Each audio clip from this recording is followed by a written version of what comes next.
आजकाल बऱ्याच अशा तक्रारी आहेत की ज्यामध्ये तक्रार असते वडिलोपार्जित जमिनीमध्ये आम्हाला हिस्साच दिला नाही किंवा जी वडिलोपार्जित संपत्ती आहे त्याच्यामध्ये आम्हाला हिस्साच मिळाला नाही।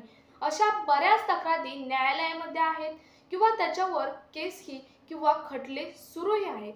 सुमित्रांनो, भाऊ असेल, वडील असेल, तसेच आजोबा असतील यांनी आम्हाला वडिलोपार्जित जमीन दिलीच नाही अशा ज्या तक्रारी आहेत त्याच्यावर काय कायदेशीर कारवाई करू शकता किंवा कोणती कायदेशीर नियमावली आपण वापरू शकतो हेच आजच्या व्हिडिओमधून आपण पाहणार आहोत।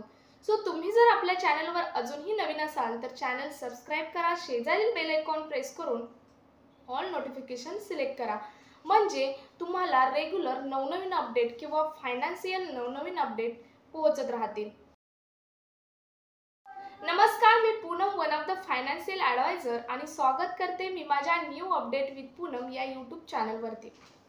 मित्रांनो, जमिनीचे दोन प्रकार असतात, एक म्हणजे वडिलोपार्जित जमीन आणि दुसरी म्हणजे स्वअर्जित जमीन।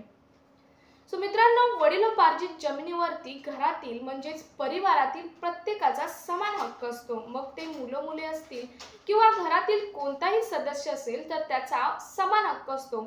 आणि जी स्वअर्जित जमीन असते त्यामध्ये ज्याने कमवलेले असते म्हणजे ज्याने ती संपत्ती किंवा ती जमीन कमावलेली असते फक्त त्याचाच हक्क त्याच्यावरती असू शकतो, बाकी कोणीही त्याच्यावरती हक्क गाजवू शकत नाही। मित्रांनो, तर तुम्हाला समजलंच असेल की हे दोन प्रकार आहेत जमिनीचे, वडिलोपार्जित जमीन आणि स्वअर्जित जमीन। या नियमावली दोन्हीही तुम्हाला माहीतच आहेत, परंतु आपण पुढे पाहणार आहोत की वडिलोपार्जित जमिनीवर आजी असेल, आजोबा असेल किंवा वडील असतील किंवा भाऊ असेल यांनी तुम्हाला हक्कच दाखवून दिला नाही किंवा तुमचा हिस्साच दाखवला नाही तर तुम्ही कोणती कायदेशीर कारवाई किंवा कोणते कायदेशीर नियमावली वापरणार आहात। तर मित्रांनो, वडिलोपार्जित एखादी जर जमीन असेल, मालमत्ता असेल किंवा एखादी संपत्ती असेल तर हिंदू उत्तराधिकारी कायद्यानुसार या मालमत्तेवर किंवा या संपत्तीवर परिवारातील प्रत्येक व्यक्तीचा किंवा मुला-मुलींचा असेल किंवा पुतना-पुतनींचा असेल किंवा कोणत्याही परिवारातील व्यक्तीचा समान हक्क असतो। सो मित्रांनो, जर ही जमीन विकली गेली तरीही मुला-मुलींचा किंवा अदर सर्व व्यक्तींचा, परिवारातील सर्व व्यक्तींचा हा समान हक्क असतो।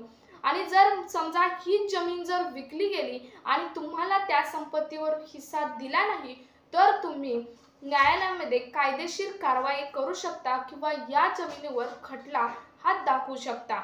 सो मित्रांनो, तुम्ही परिवारातील प्रत्येक सदस्याला कायदेशीर नोटीस ही पाठवू शकता आणि हीच केस जेव्हा कोर्टामध्ये चालू असते तेव्हा ही जमीन त्या काळामध्ये विकली जाऊ नये याची खात्री करून घेण्यासाठी तुम्ही त्या मालमत्तेवर स्टे बसवण्यास कोर्टाला सांगू शकता। सो मित्रांनो, जर तुमची ही जमीन किंवा संपत्ती किंवा मालमत्ता असेल आणि ती तुमच्या संमतीशिवाय जर विकली गेली असेल तर तुम्ही त्या खरेदीदाराला त्या केसमध्ये पक्षकार म्हणून सहमत करून किंवा जोडून तुम्ही तुमचे कायदेशीर गुन्हे दाखल करून तुमचा हिस्सा हा मिळवू शकता। सो मित्रांनो, तुम्हाला आतापर्यंत सर्व माहिती समजलीच असेल की तुम्ही हिंदू उत्तराधिकारी कायदा वापरून तुम्ही तुमची जमिनीमधील किंवा कोणत्याही संपत्तीमधील किंवा कोणत्याही वडिलोपार्जित मालमत्तेमध्ये ही हिस्सा हा मिळवू शकता। सो मित्रांनो, तुम्हाला समजलेच असेल की कोणता कायदा वापरून तुम्ही हे मिळवू शकता